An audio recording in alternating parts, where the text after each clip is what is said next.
تھا کہ زمانے جاہلیت میں اسلام سے پہلے حال یہ تھا کہ جب ان میں سے کسی کو یہ خبر دی جاتی تھی، بیٹی کی پیدائش کی خوشخبری دی جاتی تھی کہ آج آپ کے یہاں بیٹی پیدا ہوئی ہے، تو اس کا حال کیا ہو جاتا تھا؟ سارے دن اس کا منہ سیاہ اور کالا اور جھلس جایا کرتا تھا۔ وہ اپنے چہرے کو ایک ایسا چہرہ بنا لیا کرتا تھا جیسے اس کے اوپر کوئی غم کا پہاڑ ٹوٹ کر کے آ کر کے گرا ہو۔ پھر وہ کیا کرتا تھا؟ اگلی آیت میں یتبارا من القوم من سوء، لوگوں سے چھپا چھپا پھرتا تھا، قوم کے لوگوں سے، برادری کے لوگوں سے، محلے کے لوگوں سے، بستی اور خاندان اور دوست و احباب سے وہ چھپا پھرتا تھا۔ کیوں؟ تاکہ کوئی یہ نہ کہہ دے کہ اس کے یہاں بیٹی کی پیدائش ہوئی ہے، اس کے یہاں لڑکی پیدا ہوئی ہے۔ پھر وہ اپنے آپ کو کہاں تک لے جاتا تھا؟ یا تو اپنے آپ کو خاندان میں، برادری میں، محلے میں، بستی میں، یا تو اپنے آپ کو اسی ذلت کے ساتھ اپنے آپ کو ذلیل کر کے یا تو اس لڑکی کو وہ رکھنا چاہتا، اس کو قبول کرتا، یا پھر اس کو زندہ زمین کے گڑھے کے اندر دفن کر دیا کرتا تھا۔ قرآن کہتا ہے الا ساء ما یحکمون، اس طرح سے ان کا یہ فیصلہ، یہ ان لوگوں کا بہت برا فیصلہ ہے۔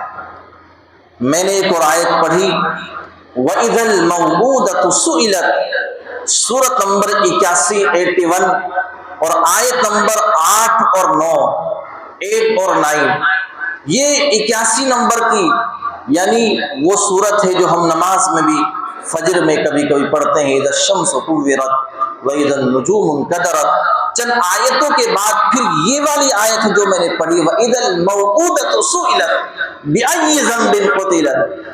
اس آیت کے اندر قیامت کے دن کے کچھ احوال بتائے، فرمایا کہ جس دن زمین میں زندہ کی ہوئی لڑکی سے پوچھا جائے گا، یعنی قیامت کا میدان ہوگا، اس دن اس لڑکی کو پیش کیا جائے گا، اس لڑکی کو زمین سے اٹھایا جائے گا کہ جس کو اس کے باپ نے، اس کے گھر والوں نے زندہ زمین کے اندر گڑھے کے اندر دفن کر دیا تھا، اس بچی سے، اس معصوم بچی کو کھڑا کیا جائے گا اور اس سے پوچھا جائے گا بِأَيِّ ذَنبٍ قُتِلَتْ، بتا تیرا کیا جرم تھا، کس جرم میں تجھے قتل کیا گیا تھا، کس جرم میں تجھے زندہ درگور کیا گیا تھا، کس جرم میں تجھے زمین کے گڑھے کے اندر دفن کر دیا تھا۔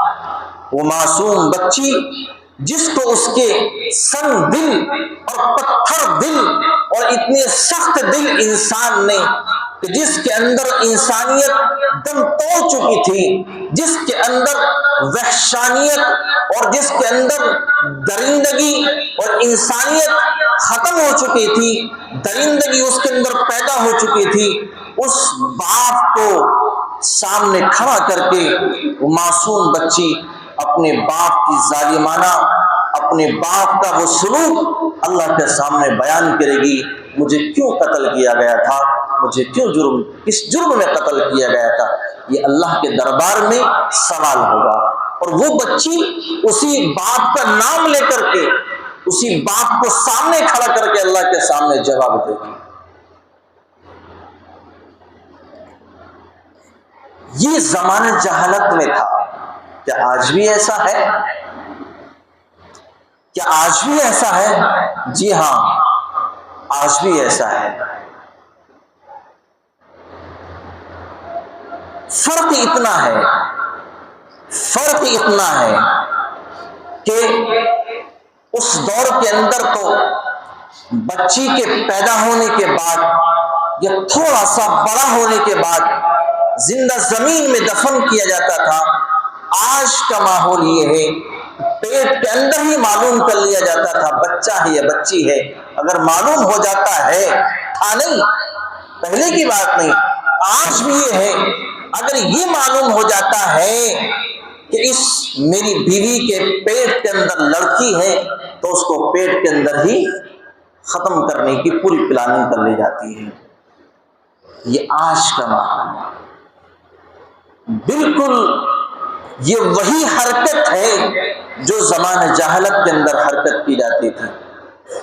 اور اگر اور تھوڑا سا فرق اس معنی کر بھی ہے کہ اس دور کے اندر لڑکی کو زندہ زمین میں دفن کر دیا جاتا تھا، آج اگر زندہ زمین میں دفن نہیں کیا جاتا تو اتنا تو ضرور ہوتا ہے ظل وجہہ مسودہ، کہ جب خبر ملتی ہے کہ تیری بیٹی پیدا ہوئی ہے اس کا چہرہ تو آج بھی فلک پڑ جاتا ہے، اس کے چہرے کی رونق آج بھی ختم ہو جاتی ہے، اس کے گھر کے اندر ایک ماتم سا ہو جاتا ہے، اس کے گھر کی رونق، اس کے گھر کی خوشیاں اور اس کے گھر کی ساری خوشیوں کا ماحول ایک دم غم کے اندر تبدیل ہو جاتا ہے، جیسے اس گھر کے اندر کسی کا انتقال ہو گیا۔ یہ آج کا ماحول ہے جب آپ کے سامنے بتا رہا ہوں۔ کیا اس سے آگے بڑھ کر پھر کیا ہوتا ہے؟ یہ تو ان کے چہرے کالے پڑتے ہی پڑتے ہیں، مزید یہ ہوتا ہے وہ عورت کہ جس کے لڑکی پیدا ہوتی ہے اسے ٹارچر کیا جاتا ہے، اسے ذلیل کیا جاتا ہے، اسے منحوس سمجھا جاتا ہے، اسے بار بار آہ دلائی جاتی ہے۔ یہ تو وہ عورت ہے، اس کے تو خاندان میں لڑکیاں ہی لڑکیاں پیدا ہوتی ہیں، لڑکی اس کے یہاں پیدا نہیں ہوتے ہیں۔ وہ عورت اپنے دل کے اندر گھٹتی رہتی ہے، ہائے اللہ میں کہاں انسانیت سے محروم جانوروں کے گھروں کے اندر میری شادی ہو گئی ہے۔ وہ لڑکی اپنے دل کے اندر گھٹتی رہتی ہے، کیونکہ ان کے گھروں کا ماحول بیٹی کی پیدائش کی خبر سنتے ہی پورا بدل گیا، دن رات میں بدل گیا، دن کی روشنی ان کے اندر، ان کے گھر کے اندر رات میں بدل گئی، کوئی خوشی کا ماحول نہیں، کوئی کسی کو خبر نہیں، کوئی اسٹیٹس نہیں، کوئی کسی کو مٹھائی کے تحفے نہیں۔ اور اگر اس کے خلاف ہو، اگر لڑکا پیدا ہوتا ہے، پوری برادری، پورے خاندان، پورے بستی کے اندر مٹھائیوں کی تقسیم اور خوشیوں کے انبار اور اسٹیٹس پر اس کی اطلاع کرنا اور ادھر ادھر اس کے فوٹو شیئر کرنا اور پوری بستی کے اندر اس کی اطلاع دینا، اور پھر کچھ وقت کے بعد اس کا عقیقہ کر کے پورے محلے کے اندر ایک ڈھٹورا پیٹا جاتا ہے کہ آج ہمارے یہاں بیٹا ہوا ہے۔ اور جب بیٹی ہوتی ہے تو کوئی خوشی نہیں، کوئی عقیقہ نہیں، کوئی کسی طرح کا خوشی کا ماحول نہیں۔ یہ کیا ہے؟ یہی تو ہے زمانہ جہالت والی حرکتیں جو اسلام آنے سے پہلے لوگوں کے اندر یہ حرکتیں تھیں۔ قرآن کہتا ہے یَهَبُ لِمَن يَشَاءُ إِنَاثًا وَيَهَبُ لِمَن يَشَاءُ الذُّكُورَ۔ سنو غور سے، بیٹیوں کی پیدائش پر اپنے چہروں کو جھلسا دینے والوں اور بیٹیوں کی پیدائش پر اپنے چہروں کو نیچے لٹکانے والوں اور بیٹیوں کی پیدائش پر اپنے گھروں میں چھپنے والوں، سنو غور سے اللہ کیا کہتا ہے۔ میرا اللہ اور آپ کا بھی اللہ یوں کہتا ہے، وہ جس کو چاہتا ہے بیٹیاں دیتا ہے، وہ جس کو چاہتا ہے بیٹے دیتا ہے۔ یَهَبُ لِمَن يَشَاءُ إِنَاثًا، وہ جس کو چاہتا ہے بیٹیاں ہی بیٹیاں دیتا ہے، وَيَهَبُ لِمَن يَشَاءُ الذُّكُورَ، اور وہ جس کو چاہتا ہے بیٹے ہی بیٹے دیتا ہے، اور وہ جس کو چاہتا ہے دونوں دیتا ہے، اور وہ جس کو چاہتا ہے کچھ بھی نہیں دیتا ہے۔ یہ میری اور آپ کی اور دنیا کی کسی بھی طاقت کے اختیار میں نہیں ہے تو وہ کسی کو بیٹا دے دے یا کسی کو بیٹی دے دے یا کسی کو اولاد دے دے۔ کسی انسان کے اندر دنیا کی کوئی طاقت، کوئی ہاسپٹل، کوئی ڈاکٹر، کوئی کسی کتنا ہی بڑے سے بڑا ماہر ہو، کوئی کسی کو اولاد کی نعمت سے مالا مال نہیں کر سکتا ہے. یہ تو وہ ہے یہب لمن یشاء اناثا، جس کو چاہتا ہے بیٹیاں ہی بیٹیاں دیتا ہے. ویہب لمن یشاء الذکور، وہ جس کو چاہتا ہے بیٹے ہی بیٹے دیتا ہے. اور ان اللہ علی کل شیء قدیر، اور وہ جس کو چاہتا ہے کچھ بھی نہیں دیتا ہے، وہ ہر چیز پر قادر ہے. وہ نہ چاہے تو کچھ بھی نہ دے، کسی کوئی روک ٹوک کرنے کا اختیار نہیں. ہمارے گھروں میں کیا ہوتا ہے، خاندان کے اوپر ایک عجیب سی وبا پھیل جاتی ہے. گھر کی بوڑھی عورتیں، وہ تو ان کو تو سمجھداری کا ثبوت دینا چاہیے. وہ گھر کی بوڑھی عورتیں اس خاتون کو، اس لیڈیز کو، اس عورت کو ٹارچر کرنے لگتی ہے. یہ تو ایسی ہے، اس کو تو اور لڑکے ہی لڑکیاں ہوں گی، یہ تو بیکار ہے، اس کو تو خاندان میں لڑکے ہی لڑکیاں ہوتی ہوئی آئی ہے. یہ بھی کوئی بات ہے. سنے غور سے وہ نوجوان جو بیٹی کی پیدائش پر خوشی نہیں مناتا، جو بیٹی کی پیدائش پر اپنے آپ کو عار اور ذلیل محسوس کرتا ہے، اپنے آپ کو ذلت محسوس کرتا ہے کہ میرے بیٹی ہو گئی، اب میں لوگوں سے کیسے خبر دوں گا. اگر اس کا تصور یہ ہے کہ بیٹی کی پیدائش پر اسے خوشی نہیں ہوتی، او نوجوان تو کس کے پیٹ سے نکلا ہے، باپ کے یا ماں کے؟ بتائیے، ہم سب کس کے پیٹ سے نکلے؟ اپنے باپ کے. کیا باپ نے جنا ہے ہمیں؟ بولو کس نے جنا ہے؟ ماں نے. وہ بھی تو کسی کی بیٹی تھی، وہ بھی تو اپنی ماں کے پیٹ سے بیٹی بن کے پیدا ہوئی، تبھی تو مرد پیدا ہوا. اگر تیری ماں عورت نہ ہوتی، مرد ہوتا، تو تو پیدا کیسے ہوتا؟ اگر تجھے بیٹی کی پیدائش پر خوشی نہیں ہوتی، اپنی ماں کا سر پھوڑ جا کر ماں کیوں پیدا ہوئی، باپ کیوں نہیں ہوئی ہے؟ بتائیے ہم کہاں جی رہے ہیں؟ کیا ہم مسلمان ہیں ان حرکتوں کے ساتھ؟ ہم نے اپنے گھروں کو جہنم بنا رکھا ہے. بے شمار واقعات ہیں مسلمانوں، درد آپ کے سامنے کیا بیان کیا جائے. بے شمار عورتیں اپنے گھروں کے اندر مظلومہ بنی ہوئی ہیں. ان کے خاندان، اس کے گھر کے لوگ اسی لیے ظلم کرتے ہیں کہ اس کے اولاد نہیں ہوتی، یا ہوتی ہے تو لڑکی ہوتی ہے. بتائیے کسی کے اختیار میں ہے کسی کو اولاد دے دے. پھر کیوں ایسا کیا جاتا ہے؟ کیوں ایسا ہوتا ہے؟ خدا رہا، یہ اختیار صرف اللہ کے ہاتھ میں ہے. آج ہم اپنی زندگیوں سے، میں کل بھی ایک جگہ تھا، وہاں بات چل رہی تھی کہ لوگ آخر اتنے ناشکرے کیوں ہو گئے، لوگ اتنے ڈپریشن میں کیوں پہنچ گئے. لوگ کبھی کبھی سب کچھ ہوتے ہوئے ایسی بری کنڈیشن میں پہنچ جاتا ہے کہ اسے گھر سے باہر نکلنا بھی اچھا نہیں لگتا ہے. کیوں ایسا ہوتا ہے؟ اس لیے کہ وہ اپنے آپ کو، ان اختیارات کو اپنے تابع کرنا چاہتا ہے جو اختیارات صرف اللہ کے ہاتھ میں ہیں. مثال کے طور پر رزق دینے والی ذات اللہ کی ہے، لیکن اس کے کاروبار میں کچھ کمی آ گئی، ڈپریشن میں اس قدر چلا گیا کہ کاروبار نہیں چلتا ہے. کیا کوئی ہے دنیا کے اندر اس کو اس سے زیادہ رزق دے دے جو اس کے مقدر کا ہے؟ اللہ نے کسی کو اولاد نہیں دی، ڈپریشن میں اس قدر چلا گیا، اولاد نہیں ہوتی. کوئی دنیا کی طاقت نہیں جو اس کو اولاد سے نواز دے، کیونکہ یہ اختیار صرف کس کو ہے؟ بولو، یہب لمن یشاء اناثا ویہب لمن یشاء الذکور. جس کو چاہتا ہے بیٹیاں ہی بیٹیاں دیتا ہے، جس کو چاہتا ہے بیٹے ہی بیٹے دیتا ہے، اور وہ جس کو چاہتا ہے دونوں دیتا ہے، اور وہ جس کو چاہتا ہے کچھ بھی نہیں دیتا ہے. اس پر ہمارا عقیدہ ایمان ہونا چاہیے. اگر ہمارا اس پر ایمان نہیں ہے تو وہ ایمان والا نہیں ہے، وہ صرف ظاہر میں اپنے آپ کو مسلمان کہلاتا ہے، لیکن حقیقت میں ایمان اس کے پاس نہیں ہے. بات سمجھ گئے آپ؟ اللہ ہم سب کی حفاظت فرمائے. حضور فرماتے ہیں کہ جس کے دو بیٹیاں ہوں، یا جس کے یہاں دو بہنیں ہوں، یا جس کے یہاں تین بیٹیاں ہوں، یا جس کے یہاں تین بہنیں ہوں، اور وہ ان کو پالے، ان کو پوسے، ان کی پرورش کرے، ان کی شادی، ان کی بیاہ کر دے، اور ان کو تمام ضروریات ان کو فراہم کر دے۔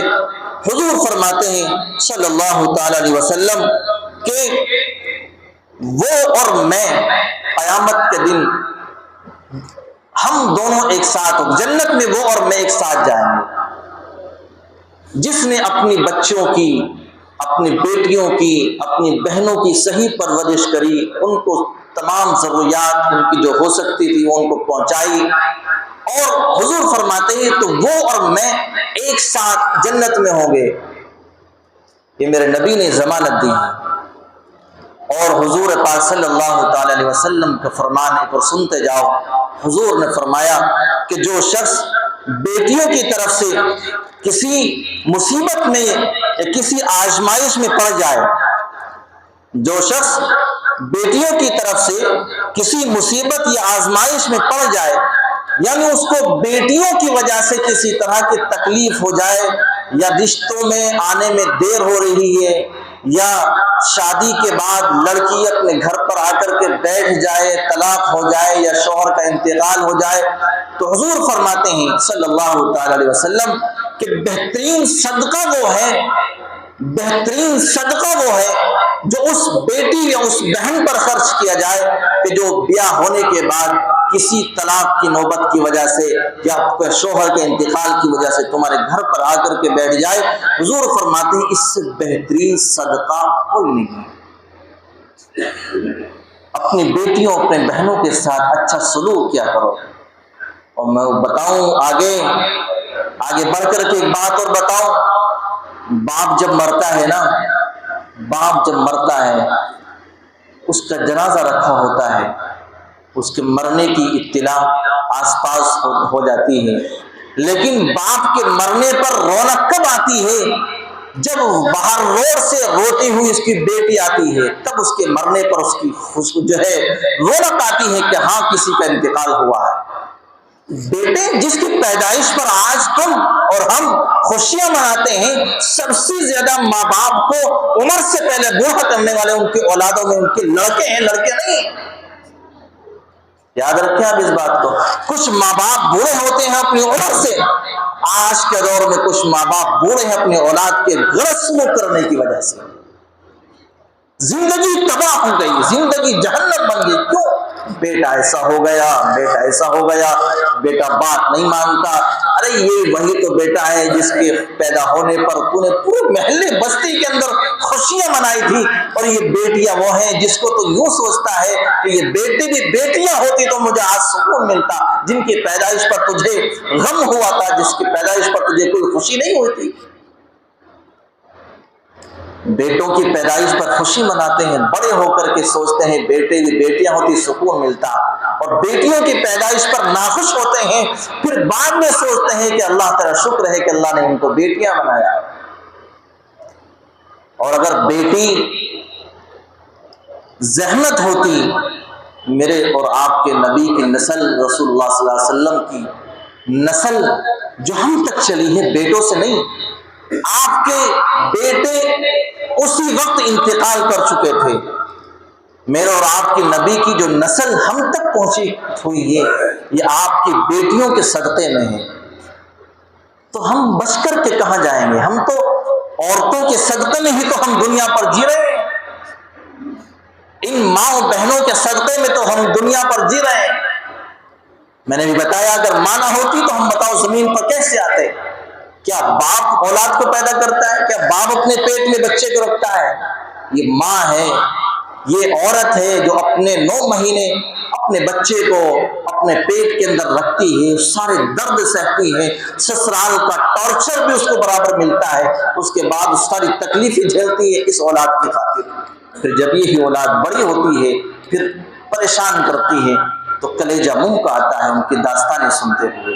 میں ایک واقعہ آخر میں ختم سنا کر کے بات کو ختم کرتا ہوں۔ زمانہ جہالت کے دور تھا، کیا سلوک کیا جاتا تھا لڑکیوں کے ساتھ،